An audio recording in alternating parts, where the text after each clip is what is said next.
বিরোধী দলীয় নেতা এবং জামায়াত ইসলামের আমির ডাক্তার শফিকুর রহমান বলেছেন, প্রধানমন্ত্রী সারা বিশ্ব সফর করতে পারেন, ভারত সফরেও আপত্তি নেই, তবে সেই সফর হতে হবে সমতার, সমমর্যাদার, বন্ধুত্বের।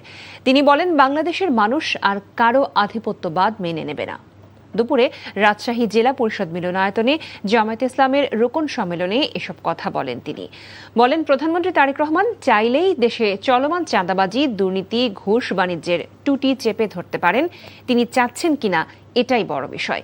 আগামী স্থানীয় সরকার নির্বাচনে নেতাকর্মীদের জনমানুষের পাশে দাঁড়িয়ে তাদের ভোটাধিকার নিশ্চিত করার নির্দেশ দিয়ে জামায়াত আমির বলেন, কেউ যেন ভোট ছিনিয়ে নিতে না পারে সে ব্যাপারে নেতাকর্মীদের সোচ্চার ভূমিকা পালন করতে হবে।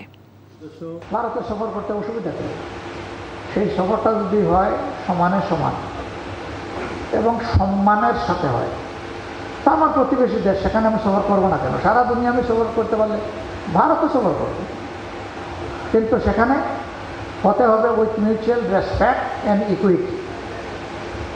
পারস্পরিক শ্রদ্ধা থাকতে হবে আর সমতা থাকতে হবে। এটার ভিত্তিতে হ্যান্ডেল করতে যদি পারেন 100 বার যাবো, আর মোবারকবাদ জানাবো, অসুবিধা নেই। কিন্তু এটা না পারলে দায় সরকারকে নিতে হবে, এ দায় আমাদের নেই।